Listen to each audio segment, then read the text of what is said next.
What a day.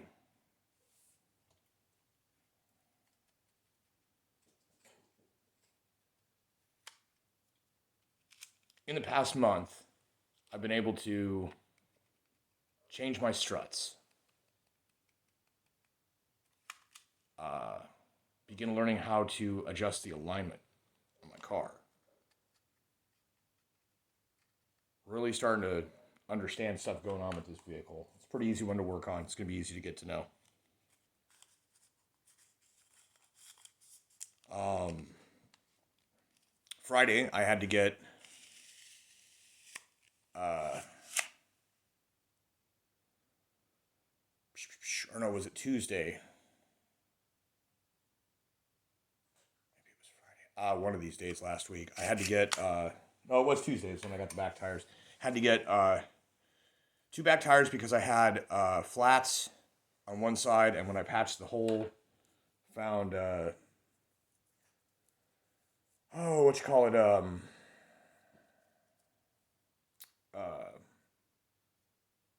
I'm I'm still spacey and half concussed from Sunday, by the way. Um, Found a bad belting causing a slow leak in the tread. I was like, okay, well, I'm definitely gonna have to get these. So I waited for payday, and I got the paycheck and deposited money in the bank so I can make my water bill, and then went to Farm King and got tires. Lucked out they were on sale. It was only $250 for two tires, all told. Um, Got it back, drove it for a night Tuesday, drove it for a night Wednesday. In the course of Wednesday night, come to realize that since replacing my struts, the way I got them in, I didn't realize how the alignment was supposed to work, and so my front tires were sitting not only facing too far out like this because of the tie rod ends, but hanging too far in like this is called the toe in, toe out, right? And then this is called camber, is this angle of the tire vertically. So thankfully, the guy that did the tires was the shop manager. He allowed me in to take a look under the vehicle, pointed at a few things, explained to me what they were, what they're for, how to find the information about them. As a consequence, I was able to adjust the toe and the camber on this car today to the point that it doesn't really pull to the side and it doesn't do the trying to figure out which wheel is forward thing. I've got new front tires thanks to borrowing money from my employer, which I now have to pay back. Um, but it gets me a step closer to being able to just get on the job and go and make money. I still have other goals. The summertime is coming. There is going to be business pickup when school gets out. I'm pretty sure of that. Um,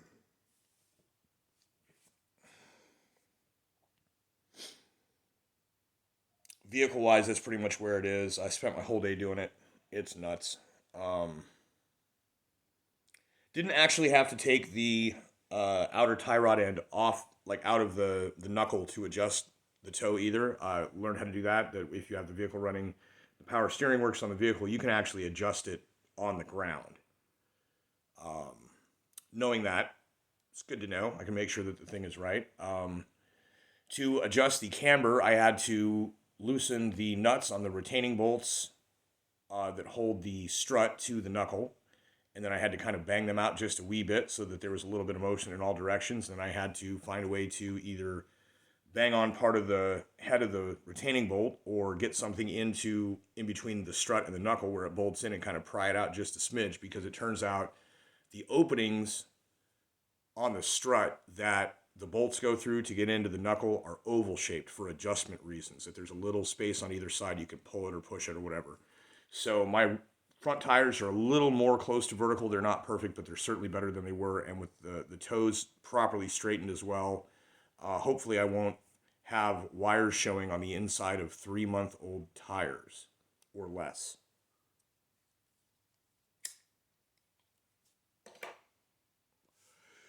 So I'm working on that. Since I got the back tires done, the bad belting was the obvious cause of the shaking. Now that I got the front tires took care of and this adjustment made, there's really not a lot of jiggle or shake. The sway bar links are almost a non-issue. Yeah, they do need to be replaced at some point soon, but they're not like the bad thing. The rear struts are a little but I don't think they're toast just yet. So either I can hopefully work to pay back a little bit to the boss while also saving up toward the other things that I need, or end up having to borrow for all these parts and just pay it off and or work it off. Um, I hate that part. I really, really despise not having the funds to take care of things, and it's not really like my doing. It's not like I made poor decisions that led to me not having the money. It's the situation that if you've been following this channel, you're well aware of what I've been on about for years, if not decades, at this point. Um, yeah, so that's that on that part. It's a lot of really interesting stuff coming out implicating some federal government intelligence agencies and a lot of the worst stuff that has gone on in recent history, as in they were likely behind it.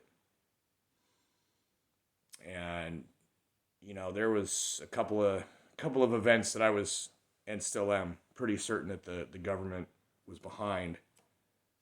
That even now, if you talk about openly that you think X event was a government sponsored fakery, you can lose your job. You can. I'm not saying I would lose my job where I'm at now, but there's certainly has prevented me from getting work, and I think was part of the reason why the Hawkeye cut me loose is they didn't like me talking about a propaganda, false flag, fake news event that was a national thing. In a similar related vein to that, um, there's always good questions to ask about things. One of the best questions to ask when you're talking about something like September 11th, 2001 is what about Building 7? That one wasn't even struck by a plane, and yet it collapsed into its own footprint as well. Free fall speed. That thing about the guy that owned the building saying the decision was made to cut it. You don't cut a building over the course of a day. It takes weeks to set up. So then there was another one, Building 6, that they didn't even cover, but it also fell on that day, that afternoon, with no plane. See, there were 4 planes. One of them apparently supposedly hit the Pentagon, but they don't know if that was a missile or not. One of them went down in a field, and 2 of them hit the buildings, supposedly. Supposedly. Um, Questions about Flight 93 landing in Wichita that morning, everyone disembarking in it, have never been a lost or crashed plane until they started telling the story that that flight was the one.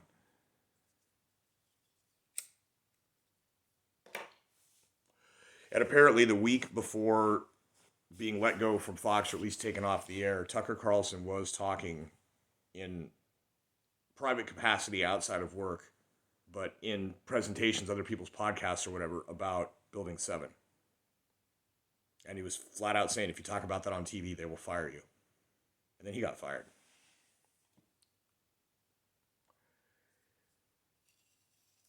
Sooner people come to realize that the government has been behind everything. Even the people that legitimately went and acted out and did a thing were patsied, egged on, or mind controlled into doing it.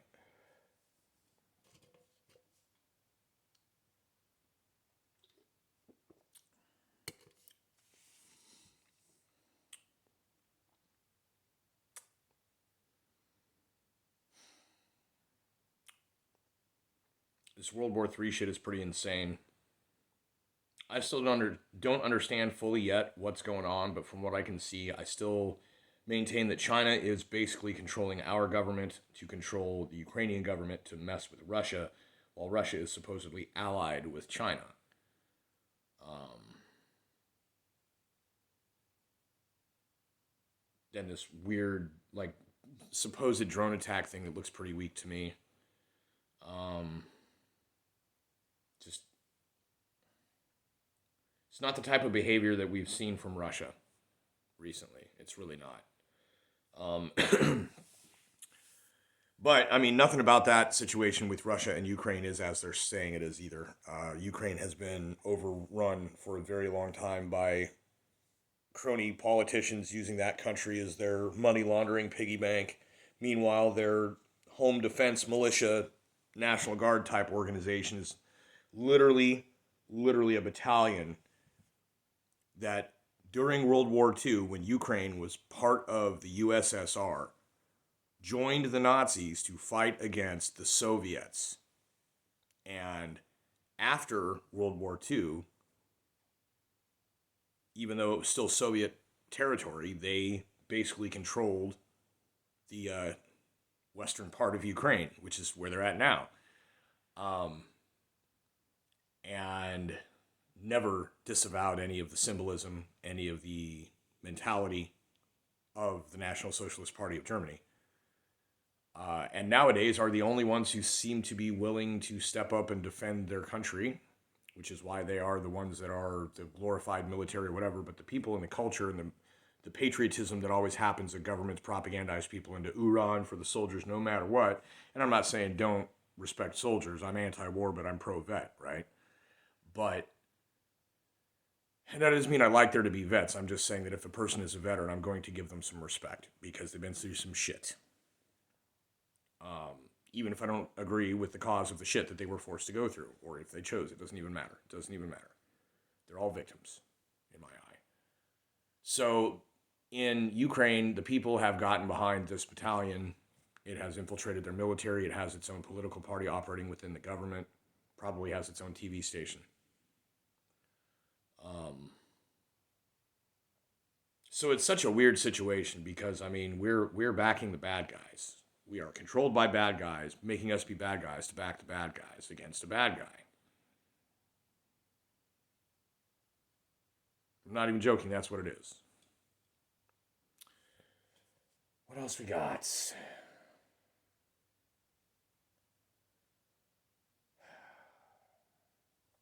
If you followed previous videos regarding an at-work situation recently, I thought things had calmed a bit. I thought maybe there was an understanding, and then the mean mugging and attempts to juke and make me flinch started up again. And then there was an incident where this individual who is supposed to be in management slept way the hell past the time he was supposed to be there as a driver. The shift leader in charge had to call him and say, bro, where are you at? Come to work. He showed up 25 minutes late and demanded to do a thing that we hadn't done since February when we had the previous driver who was on strike with the union and filling in hours working at this pizza place that was insisting that whenever the person comes in at their shift start time, they should be able to take a run right there because that's fair. And it's like, okay, with literally every other delivery service, it's first come, first serve. No matter what the restaurant or the business, it is first come, first serve. Whoever's waiting in line for the run that's next up is the next up. And so this dude tried to take this big old hefty time order delivery thinking it was his because he came in. And it's like, no, number one, that's not the rule. Number two, you showed up so fucking late, bro. You don't get to do that. But number three, that's not the rule. And so he got upset and said, this is how we do it. And I was like, no, actually, it's not. I've had conversations with the owner of the company about this. And he's like, well, let's go talk to Jen. So we go talk to the manager, and she gets waffly on it and calls the owner, who sides with me, because we had discussed this and hashed it out in text form as well as face to face so that there would be no question about what the rules are supposed to be. So when I'm like, hey, is this what we're supposed to be doing? Because if it's not, it means it's some fuckery, right? This thing that this manager kid was trying to do was literally only something that somebody does when they are trying to butt in, cut in line, take something they think is going to be good. Because then there's plenty of other times when it's not mentioned. It's not brought up. Oh, I'm here first. I need to go. Oh, I just showed up. It's my run now. Like, it hasn't been like that. It hasn't been like that. So this is an excuse. And so ultimately, dude flips out, gets upset, asks me if I want to close. I worked 11 to 3 dishes and got asked if I wanted to work a 4 to 7 rush to fill in for a driver that forgot he had another thing he had to do. I said, sure. So I go in to fill in 4 to 7. And the 5 o'clock driver turns out to be the squib. And he pulls the shit. And then says, do you want to work to close? Because I'm about to get out of here. I'm like, if you don't want to do it. And he clocks out and leaves. And it was ridiculous. Not becoming whatsoever of a manager. And certainly for someone who called me immature, a bit hypocritical. So then the next day after that, I get word from the shift leader the previous night who had the week before filled in for him while he was trying to move. And in exchange, he was supposed to fill in for her on Sunday night, this Sunday. She was unsure if he being mad at her was going to, still follow through on this or whatever. He ended up coming back in and verifying that he was gonna do the Sunday night, but he's gonna trade off to somebody else for the Friday night because he didn't want to work with me, which I'd already taken off the schedule to work with him at all to begin with, so now he's trying to bring it around and do the same thing. The big boss man is already well aware of all of this, has informed the kid, bro, you were in the wrong. I don't understand what you're so upset about. He got pissed at the other manager. You should have ruled that in my favor. Well, but it was the wrong ruling. That's not how we do it. I don't know what makes you think that was how we do it. So you have somebody that's just been wrong the whole time. Kind of sheds light on a previous incident that I showed up. Somebody went to hand me a delivery, and I was like, the other driver's already here, though. That's his run, isn't it? And there's like, oh, you're trying to cherry pick runs. Like, no, I'm not the first one in line. It's first come, first serve. And so, anyways, only the days that this guy had been in charge of anything had he been attempting to try and make it that way, and it hadn't been consistent for sure. And this is the one where then Friday nights became stiff parties for me. Nothing but no tip on any given run. If there's a nice fat tip, it never came to me. It was always, oh, well, something happened. You just take this. And after that, the weeks of mean mugging, shit talk, everything else, and then this temper tantrum, and then changing schedules, giving his 2 weeks notice, says he's leaving. And also made an accusation that the manager and I were talking a whole bunch of smack about him, that he had video evidence because this girl that was there that he's friends with had recorded it. If she did record conversations at work, she could get in trouble with the boss or the company. I'm not sure. I don't think she actually did, though. I think she just reported to him some of the things that were said. But to be fair and to be clear, she was bringing things up and asking about stuff, trying to start conversations. And I was fairly careful with my output. So, anyways, the people that need to be informed about this, that have the actual authority in the business, are aware of the situation. I'm just making note of it here because this is part of the saga.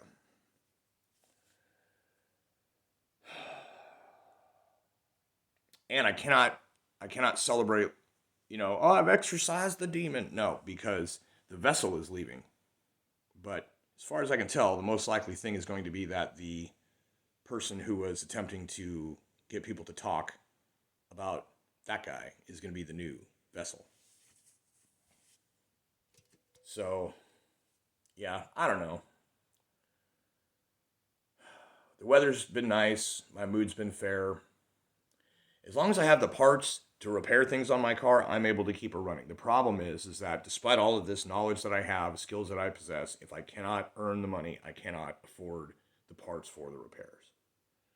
And part of me not being able to earn money is lack of business. We're going to be increasing hours soon, I hope, and hopefully that will increase business as well. But the other thing is, when I get rid of one person from, and I don't mean get rid like terminate, and I don't mean like make them quit or leave. I just mean like get them to stop doing what they were doing. Someone else picks it up. I get them to stop doing what they were doing. Somebody else can try and pick it up. Eventually it runs out, but then at that point, something else comes up to where I either become unable to proceed farther or I don't know.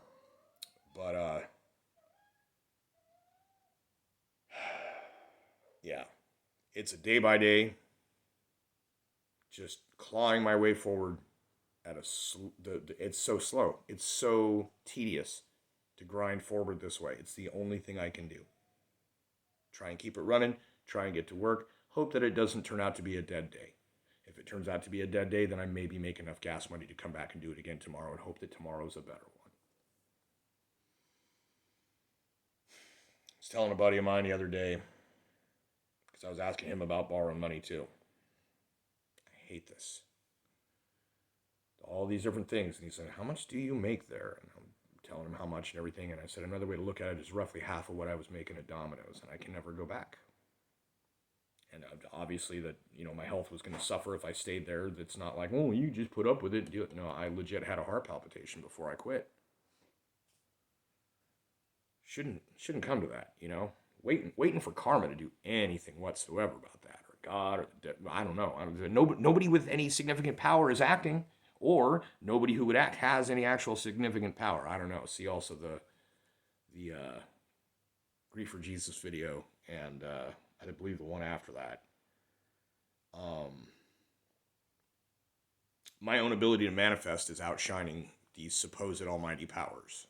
They have very little effect on people these days But somehow a person like me, a mind like mine, does have the ability to spur, bend, or navigate through probability causality in that way. So, yeah, that's what I got.